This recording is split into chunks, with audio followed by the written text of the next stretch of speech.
I'm going to pick up from where we stopped in our last Bible class last week, when we were, for the past 2 or 3 weeks, we have been looking at the identity of the beast. And last week we were looking at the nature of the beast. In other words, to give a kind of background to why we are looking at this topic, there are many different ideas as to who the beast is and what the mark of the beast is. Almost every Christian group that you go to has a different understanding of what the mark is and who the beast is. So what I was trying to do over the past couple of weeks is to show that based on biblical statements, biblical principles, you can narrow down the identity of the beast. There are certain things you can know. The beast cannot be this. And then by default, you fall into a certain category. The beast cannot be an individual person. This is contrary to the principles of understanding the prophecy, understanding Daniel and Revelation. Second thing is, the beast is not a religious power. We looked at that last week when we were looking at the nature of the beast. What we can see is that the beast is a political power.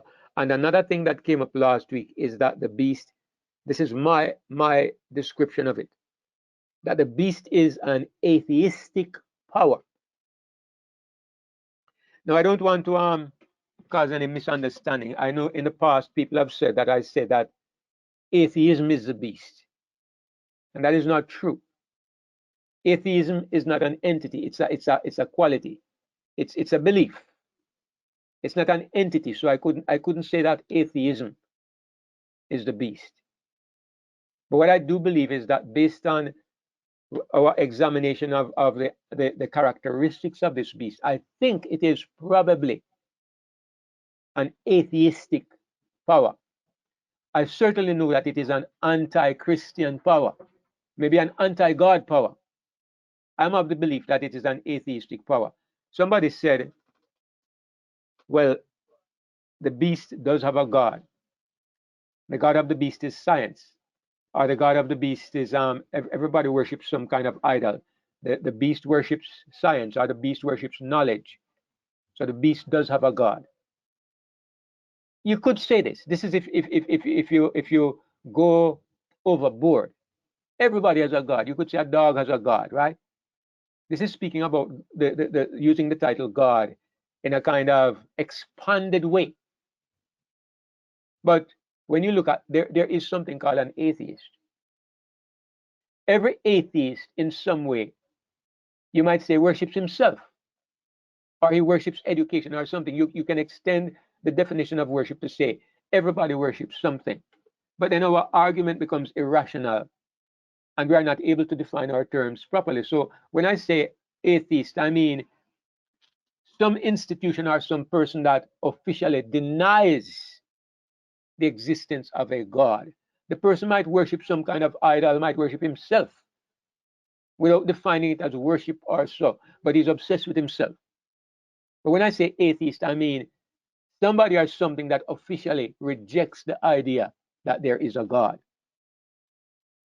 So I believe that the beast, based on what the Bible says, I believe the beast is a power that is most likely an atheistic power. Now, what I try to say is that, first of all, the beast is said to arise from the bottomless pit. That's number one. And the bottomless pit, you see, Revelation is expressing spiritual things using physical elements. So, if you see a bottomless pit, what you are to do is to interpret this in terms of our spiritual perspective. So, a bottomless pit represents a place where everything is bad and where there's no hope. The main element that I see in a bottomless pit is that it is a hopeless situation. If you fall into an abyss or a bottomless pit, there's no hope of ever coming back. So when you look at the four places in Revelation where it mentions the bottomless pit or the abyss, I think that's a better translation of the Greek word. When you look at those 4 places, each of those 4 places represents a state or a condition where the Spirit of God has departed, where the influence of God's Spirit is no longer present. And of course, let me show you the most probably easily provable place where it is used. If we go to Revelation, all of them are in Revelation, but Revelation 20, all right? If you look at Revelation 20 and look at what it says here, it says, and I saw an angel come down from the heaven having the key of the bottomless pit and a great chain in his hand. And he laid hold on the dragon, that old serpent, which is the devil and Satan, and bound him 1,000 years. And cast him into the bottomless pit and shut him up, and set a seal upon him that he could deceive the nations no more, till the 1,000 years should be fulfilled. And after that, he must be loose a little season. Now look at this. Where is Satan chained for 1,000 years? If you say it is in some place called hell, hell is a bottomless pit. Well, none of us believes in an everlasting hell or an extended hell in terms of a place of punishment. Some people say that hell is simply the grave. And so the bottomless pit is the grave. But this is not true. Satan is not put in the grave, because if he's put in the grave, he would be dead. According to the teachings of Adventism, the bottomless pit represents a wilderness, all right, a barren physical wilderness, a place where everything is waste and barren and empty and dark. And it is true that the world at this time is a wilderness at the time that we are looking at here in Revelation 20. That is true. But it doesn't fit all the places. Let me show you another place where the term is used and it doesn't refer to a real physical wilderness. Look at Revelation 17. It says, the beast that thou sawest was and is not, and shall ascend out of the bottomless pit. Where does the beast come from when he re-emerges? Is it from some wilderness area like the Sahara Desert, or like the Arctic or the Antarctic? No, the bottomless pit here does not refer to a wilderness place. The beast comes from a place that is well populated. He doesn't come from any physical wilderness. So I would discount that interpretation as well. It doesn't refer to a physical wilderness. It doesn't refer to the place of the dead. My best understanding is that the bottomless pit refers to a spiritual state. It's not a physical bottomless pit, it's a spiritual state. What is the reality of the spiritual state? The reality of it is that it represents a condition. Brother Jerry, I don't know if you have a question. Let me mute you, and after I've made my statement, if you want to say something, I'll allow you to unmute. All right. The bottomless pit represents a state, a spiritual state. And in my understanding, it represents a state where the Spirit of God is not present. So when it says the beast ascends out of the bottomless pit, what it means is that this kingdom that we are talking about, this beast kingdom, when does it emerge on the earth again? It re-emerges when the Spirit of God is being withdrawn from the world. If you see what I'm saying, it is when the world becomes a bottomless pit. It is when the condition of the world is described as a bottomless pit. It is when the Spirit of God is basically withdrawn from the planet, or at least from the ungodly. These are the conditions that become perfect for the beast to show his face again. That's what I understand the Bible to be saying. And it also you can also see how it fits in with Revelation, with Satan being bound in the bottomless pit. When Satan is bound in the bottomless pit, all right, it says there's a chain, an angel takes a chain and he takes Satan and he ties him up and he throws him into the bottomless pit and shuts him up. Now, All of us know that this is figurative, a figurative illustration. God is using images of somebody doing something to teach us something spiritual. And let me give an example from Revelation as well. There is an angel that flies through the midst of heaven, and he has the seal of the living God, and he's going to seal the people of God in their foreheads. Everybody knows it's not literal. An angel is not coming to Brother Matt and Sister Nina and Brother Kip and putting a mark in its forehead. It's not happening. God is talking about something happening in our minds, where we are developing the character of God, where the Spirit of God is putting the character of God in us. This is what is happening. But God describes it as an angel with a seal in his hand, and that this seal is being put on the foreheads of God's people. So he uses a story or an image of something happening to tell us a spiritual truth. Same thing here. There's no angel who comes and ties up Satan and puts a chain around him. It doesn't happen. But something happens to bind Satan, to put him in a place where he's not able to do any damage for 1,000 years. And what happens is that he is left alone on a planet that is broken down and dark and without the Spirit of God. Nobody to tempt, nobody to deceive for 1,000 years. And in this condition, in this spiritual state, Satan is said to be in the bottomless pit. Now, the bottomless pit is mentioned 4 times in the Bible, in the book of Revelation. And in order to understand what it means, we have to go to each of those places and look at how it is used. This understanding that I'm sharing with you, in my opinion, it is the only one that fits all 4 instances. People have different ideas, but the different ideas they have, they might fit one place. It might fit Revelation 9. It might fit Revelation 11. It might fit Revelation 17. It might fit Revelation 20, but it doesn't fit all places. But the meaning I'm giving to this bottomless pit, I believe it fits all of these references to the bottomless pit. And when we come to the book of Revelation, what we are looking for is consistency, a meaning that applies the same way throughout. So, this is one of the reasons now that I believe that the beast represents a power that is godless, because it comes from the bottomless pit. It's an entity that does not have the Spirit of God working with it or in it at all. When the beast comes back, it comes from the bottomless pit. That means it comes from a godless state. It comes from a state where the Spirit of God is missing. Therefore, it is a godless power.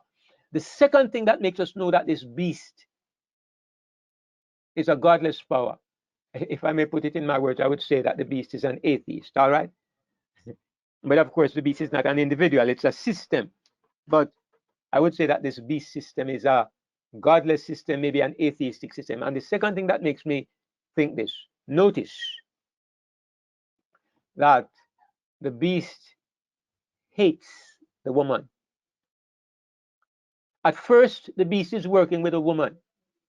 Like today, we can see whatever we take the woman to be. I take it to be the false religious system. But if you want to look at the Pentecostals, if you want to look at the Catholic Church, if you want to look at false Protestantism, and even the non-Christian religions, they are in a kind of adulterous relationship with the political powers.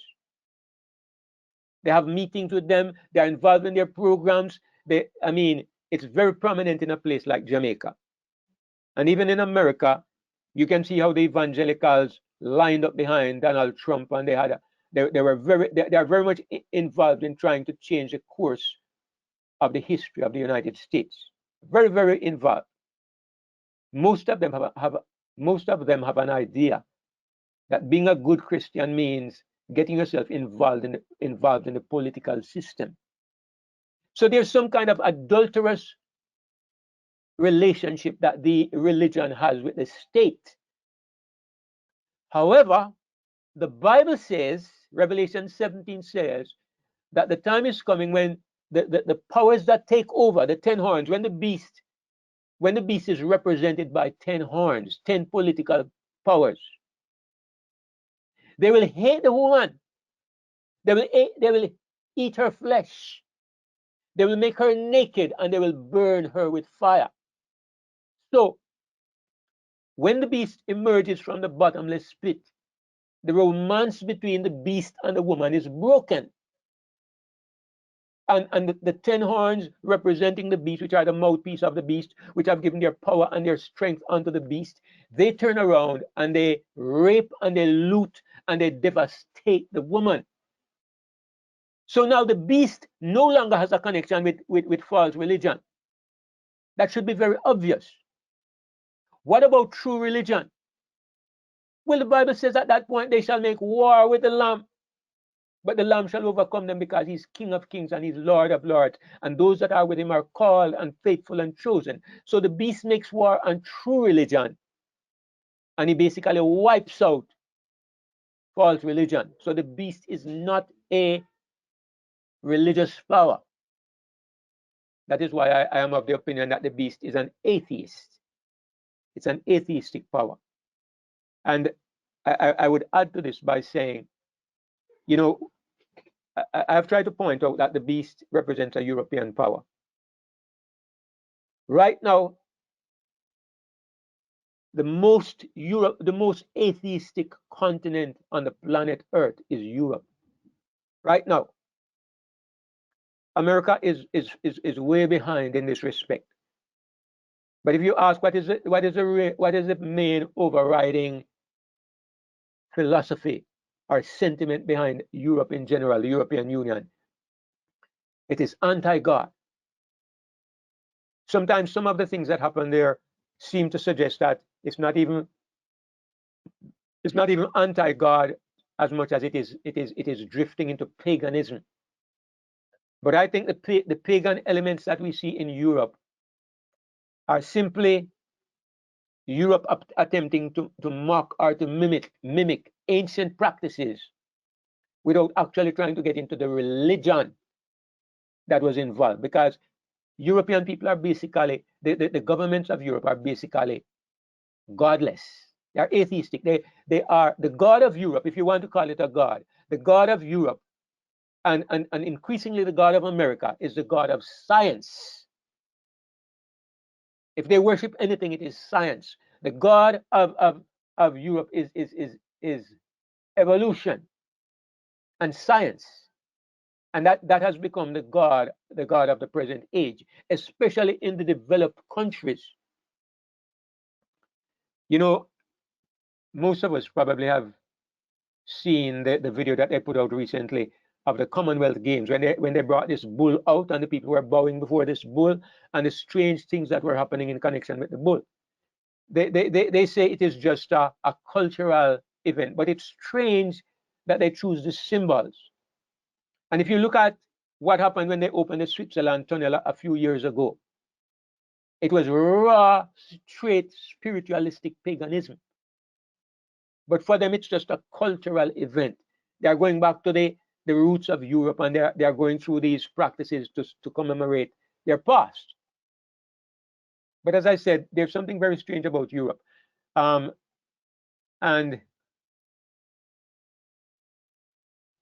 the indications are that increasingly every day, Europe is becoming more and more an anti-God continent. Now, I'm saying this in a certain context. You know that most of us have been brought up to believe that America and the entire world is going to become Christianized. All right, let me just revisit that for a moment. Most of us have been brought up with that idea. I think most Christians or religious people, they tend to think that the world in general is going to remain in a religious state.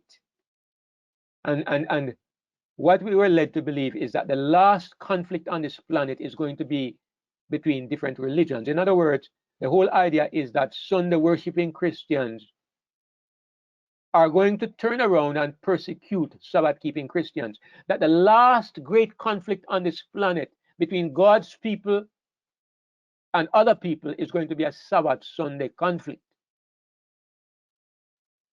I mean, that is what I believed for most of my life, and most of us have probably been in the same position.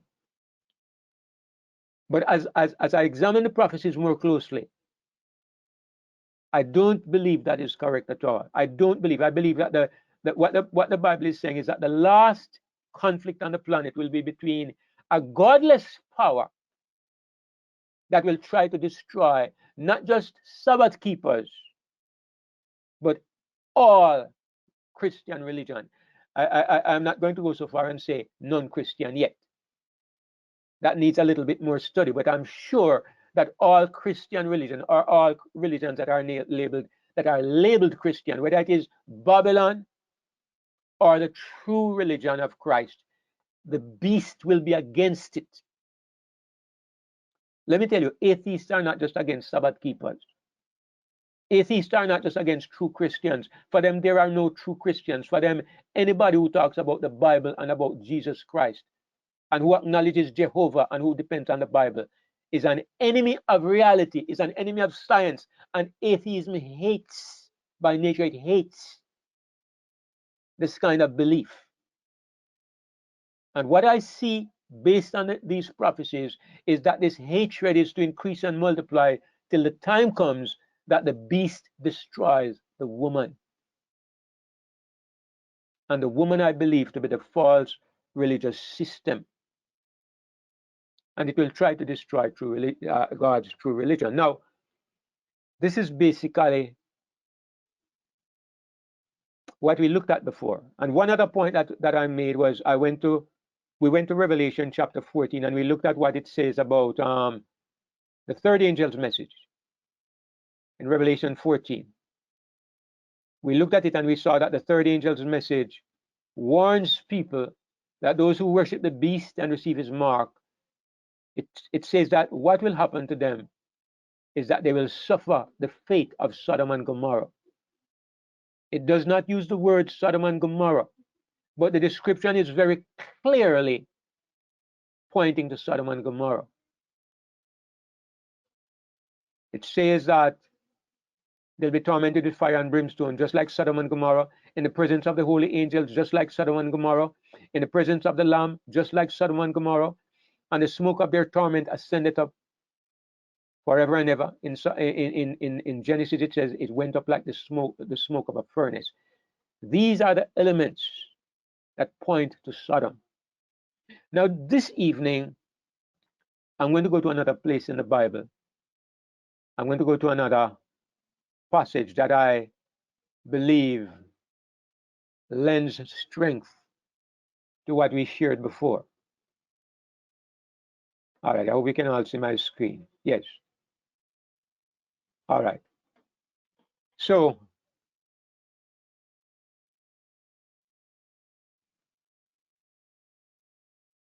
all right. Now, the first thing I want to point out is that I believe that the Bible is not written. It's not designed by human beings.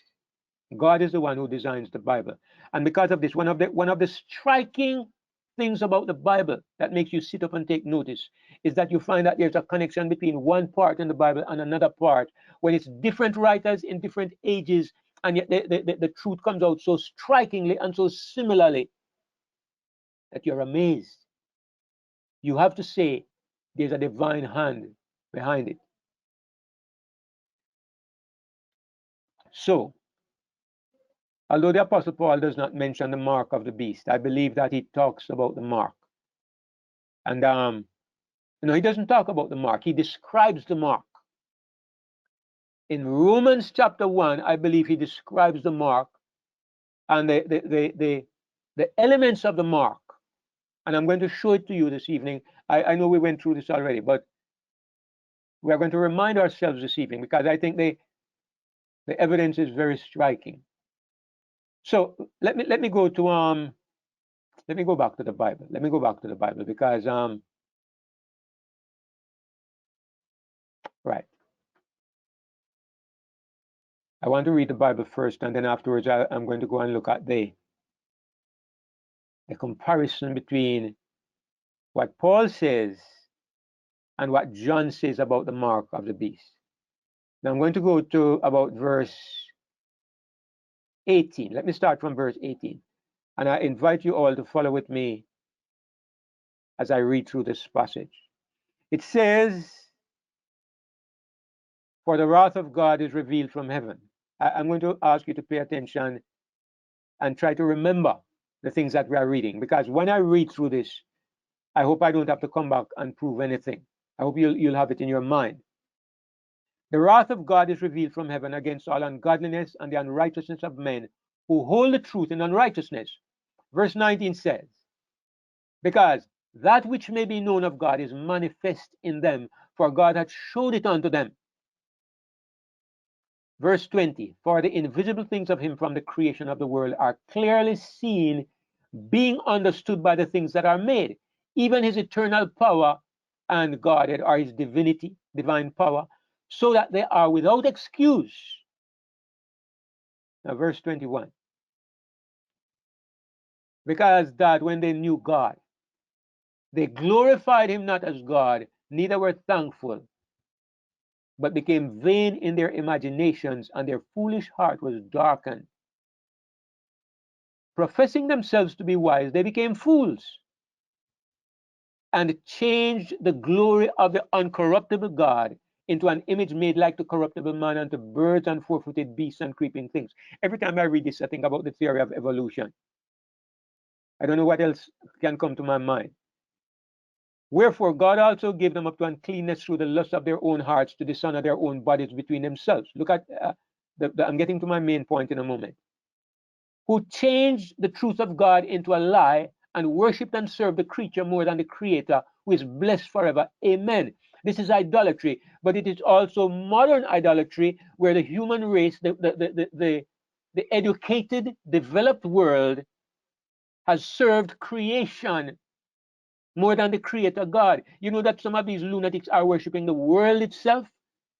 They say that the world is a self-healing entity, and so they call the earth mother goddess. They give it the name Gaia, Gaia, after the Greek goddess. They prefer to worship the creation more than the Creator. The most learned people on this planet say that we evolved from the elemental elements of the planet, from chemicals and chance molecules, and we evolved out of nothing. And they worship nature as our creator.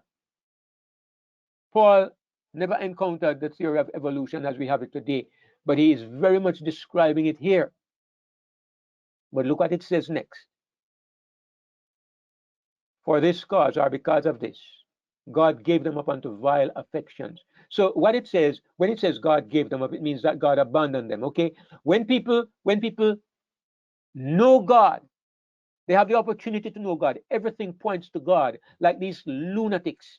Everything, they are scientists. They see these marvels, and everything says there's a God, and they come to the conclusion that everything came about by chance. It's hard to believe this is not deliberate rejection of their consciences. So because of this, God gives them up. God abandons them. In other words, it's like God leaves them up to the bottomless pit. To kind of strengthen what I was saying before. God gave them up to vile affections. All right. "For even their women did change the natural use into that which is against nature. And likewise also the men, leaving the natural use of the woman, burn in their lust one toward another. Men with men, working that which is unseemly, and receiving in themselves that recompense of their error, which was meat." Now, brothers and sisters, you can't overthrow the word of God. When the AIDS epidemic started, we were hearing that it was a homosexual disease. It was a disease that was prominent in the gay community. And for a while, we understood it was a gay disease. The strength of the gay lobby is so strong that eventually the stigma moved away from homosexuals, and they say it was a sexually transmitted disease. And they tried to use a broad brush to put the label on everybody, that everybody was And maybe it did spread in the heterosexual community. It did. But it started out among the gays. Right now, today, there is another disease around that makes people look very repulsive. They call it the monkeypox. And they are daring to tell the truth now, and they say it's a disease that is affecting the gay community where men are having sexual relations with men. I don't know how long they are going to allow that stigma to remain. The World Health Organization has recommended that these men cut down on their sexual partners in order to stem the rise of the disease. But I mention it because the Bible is so crystal clear. Paul says, he doesn't even say it about women, he says it about the men. The men with men working that which is unseemly or which is unfitting or inappropriate.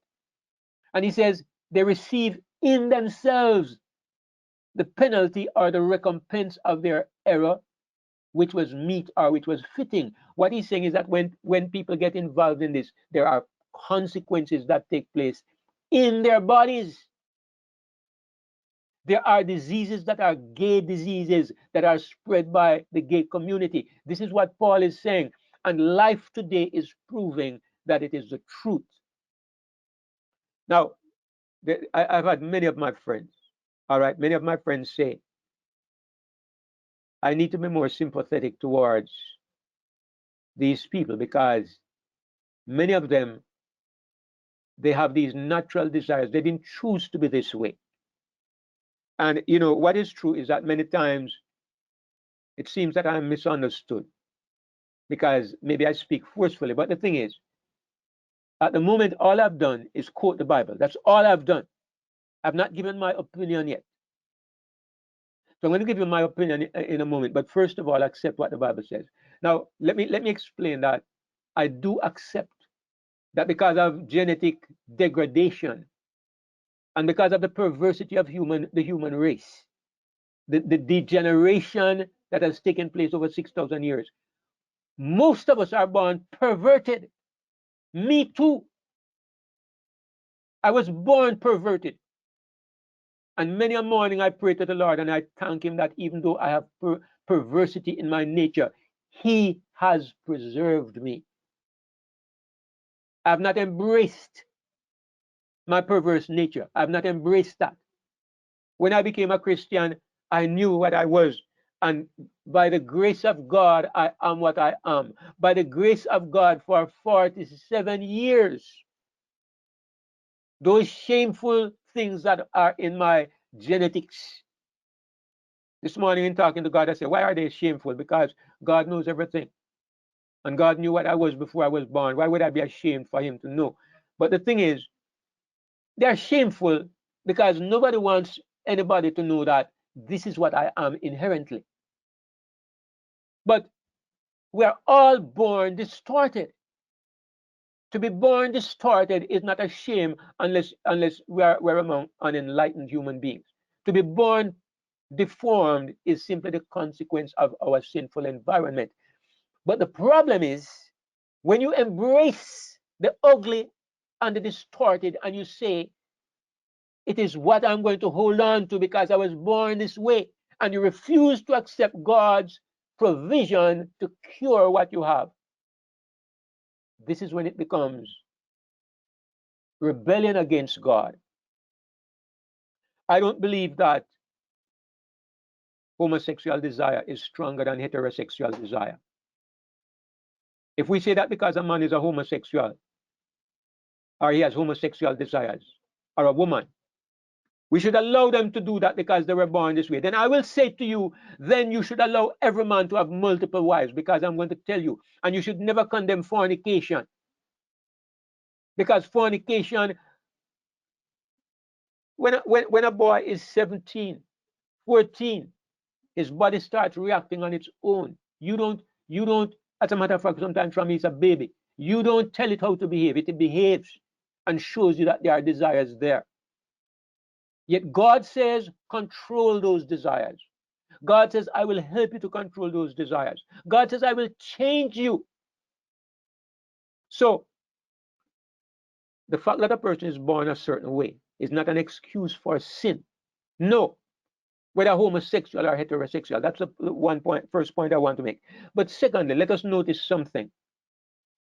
God is not condemning, God never condemns the person who recognizes that he has a problem and he comes seeking for help. When the Son of God found a woman who was committing adultery, or it might have been fornication, whichever, they caught her and they brought her out for him to slaughter her. They brought her out. The Son of God never condemned her for her condition. He showed sympathy for what she was. He showed empathy. He made her understand that he loved her. But then he ended by saying gently, go and don't do it again. Go and sin no more. Don't live this way anymore. God loves every homosexual. And he understands that there are people who are struggling with the problem. But look at what the Bible is saying. This is what I want to point out here. Look at what the Bible is saying. Let's understand what we read. God is talking about a society. He's not talking about an individual. He's talking about a society. Go back up and you will see. It says, when they knew God. He's talking about a society of people. It says, professing themselves to be wise, they became fools. He's talking about the sociologists and the psychiatrists and the medical personnel who profess to be wise. And they will tell you that I'm Dr. So-and-so, and I'm in charge of this and that department. I've done so many studies into human psychology and what have you. These are the people who have changed the glory of God into the image made like to corruptible man. And these are the people who deny the existence of God. So they believe that their psychology, their science is greater than that old, outdated book called the Bible. It says these people are this society change the truth of God into a lie, and they serve the creature more than the creator. And now it says, for this cause, God gave them up. All right? Is God here speaking about the rare individuals who are born so that in some way they love the same sex? There are some individuals like that. Maybe because of some distortion in the diet of the parents. Maybe because of something they were exposed to in infancy. Something twisted their thinking and they began to have these unnatural affections. The Bible is not speaking of this. The Bible is speaking of people who have rejected God first. And it says, because of this, God has abandoned those people. And the natural result of God abandoning them is that they turn to homosexual behavior. God is not speaking here of the struggles of suffering individuals. God is speaking about a bare-faced society that has chosen to reject God and his ways.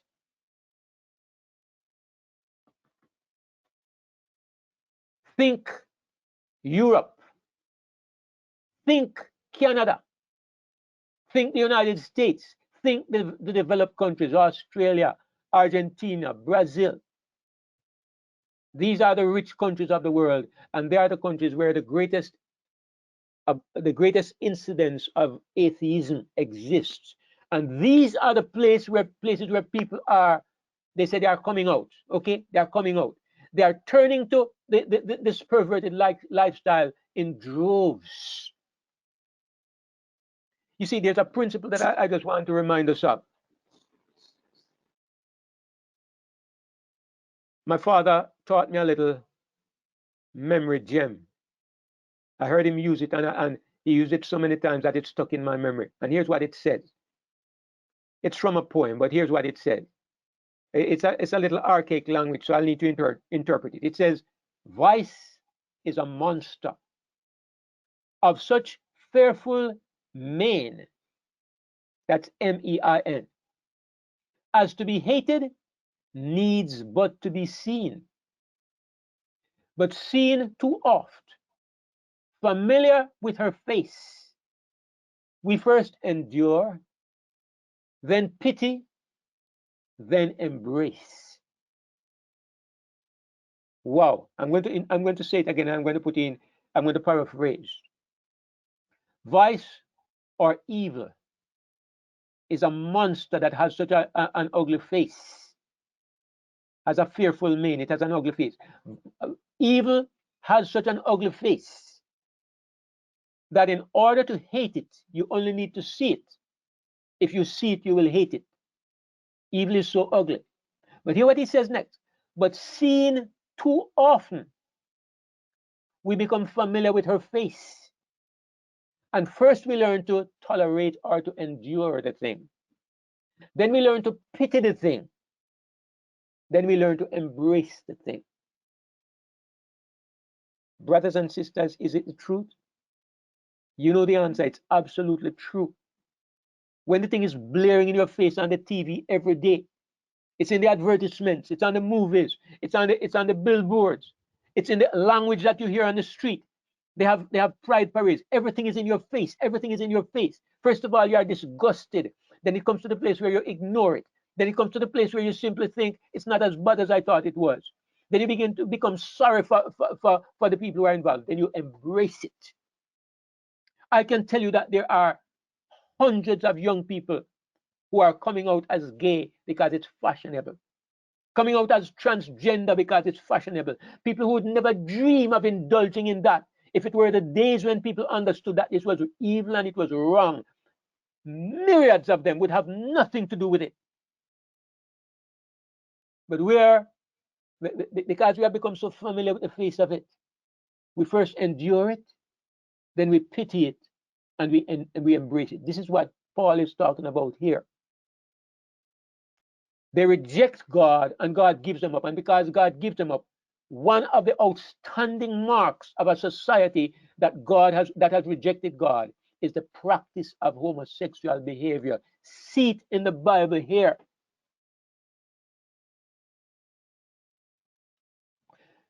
The mark of a society that has rejected God is the practice of homosexual behavior.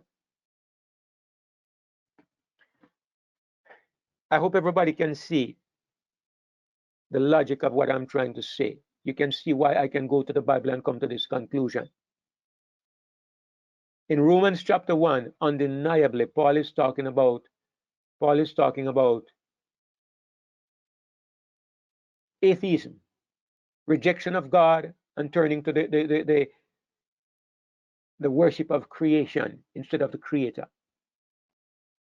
And God abandoning people, God giving them up because of this, God turning away because they don't like to retain God in their knowledge. And what happens? Paul says it more than once. They turn to homosexual behavior. This is the Bible. And not just that, it's the Bible. Look at society around you. Open your eyes and you can see it clear as day. As Christians, it is our duty to love these people as God, because our Father loves them and his love is in our hearts. So it's not about love or lack of love. That is not the point. The point is just as how you will speak up if murderers are running loose, if pedophiles are running loose, just as how you would speak up. You need to speak up about the communal damage that is being done to humanity. We need to not only speak about it, but recognize it for what the Bible predicts that would happen. So it says in verse 28, it repeats, even as they did not like to retain God in their knowledge. That's the problem. They didn't want to know that there is a God, because God brings restraint to the carnal desires. God gave them over to a reprobate mind, and the word reprobate means a mind that is lost and hopeless. God gave them over to a reprobate mind to do those things which are not convenient, which are not proper. So I wanted to read this through because I'm going to go to a chart, my little chart. Now I'm going to go back to my former screen, and I'd like to show us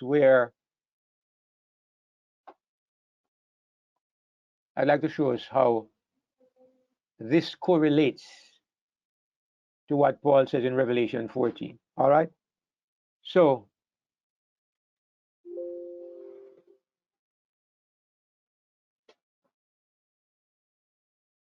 All right, let me see something here. My background is showing, so let me end my, and re-enter.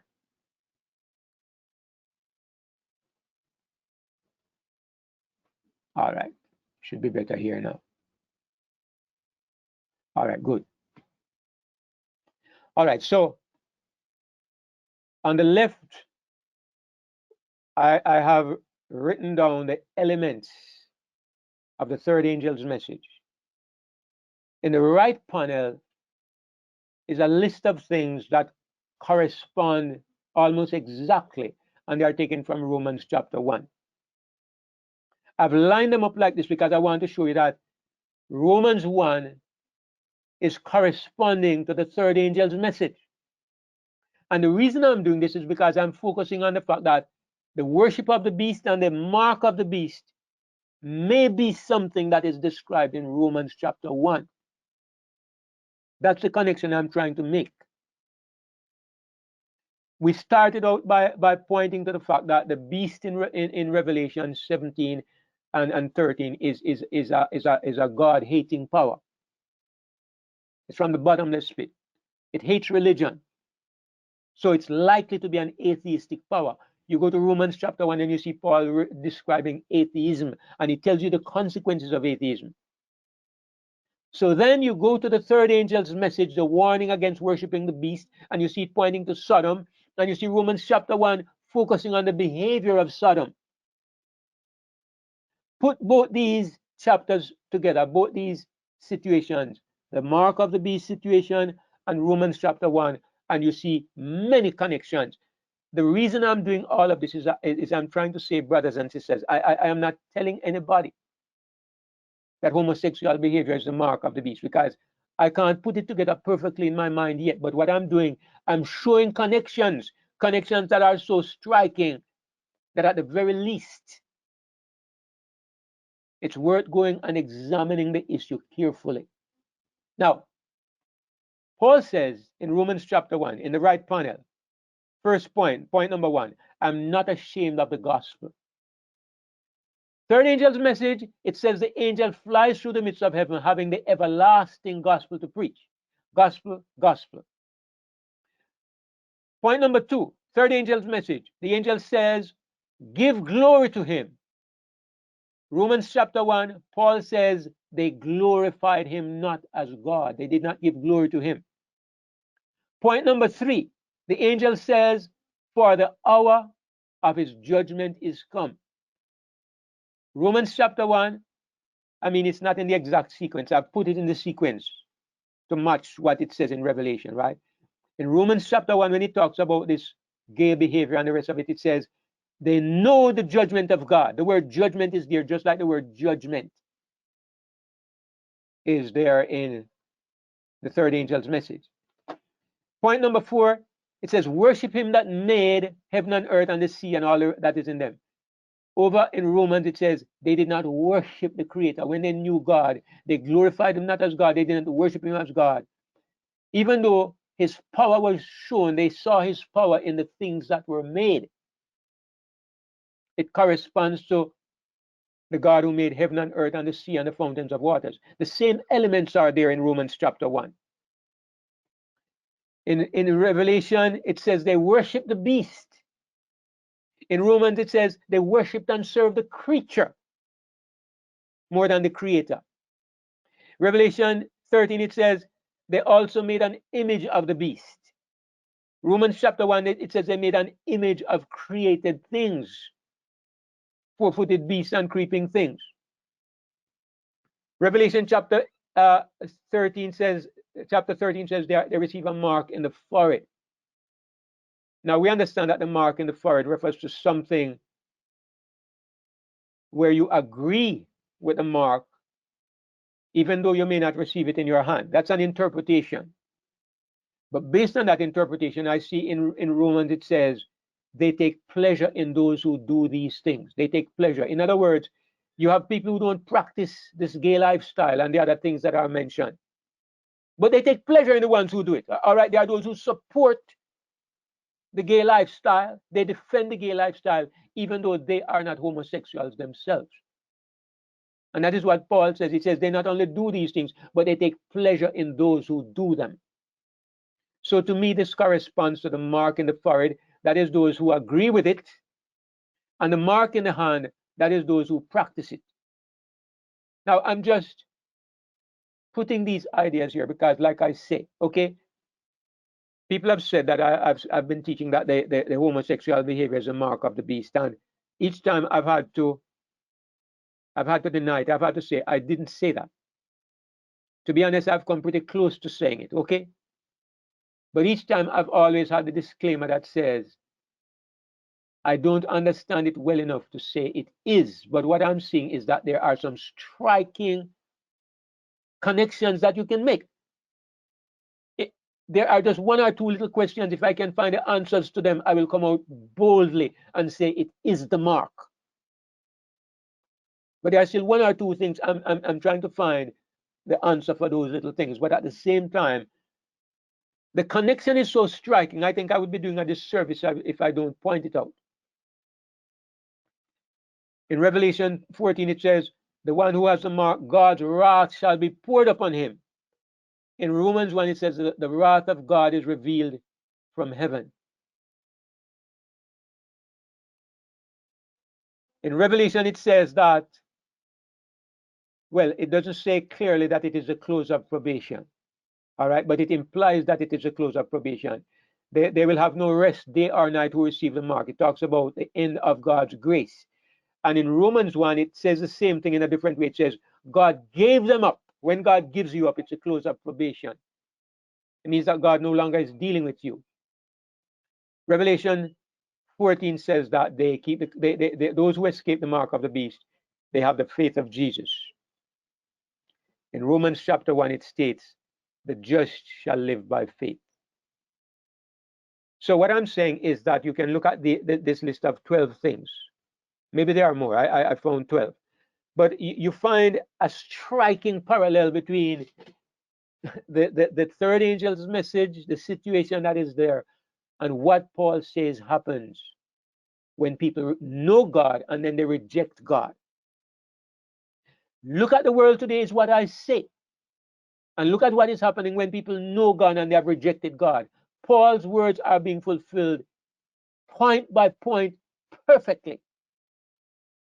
And when you look at this connection between Romans 1 and the third angel's message, when you look at the elements that are so similar, strikingly similar, in two completely separate passages, it's hard to avoid the conclusion that there is a connection. God is trying to say something.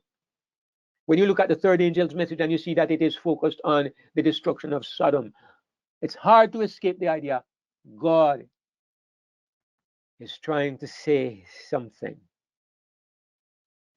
Here's where there's a question that I can't answer. Somebody will say, or I have been asked a question, if I choose to have nothing to do with it, I'm not a homosexual, I don't support homosexuality, how are they going to compel me to receive that mark if it is the mark? And that's a question I don't have a clear answer to. So until questions like that are answered, I don't think that the case is strong enough. But I still think that the similarity is striking enough that I should share it with people. And that's what I'm doing. But I still, I'm waiting for the Lord to open up something else so I can know if we should proceed more forcefully and more positively in this direction.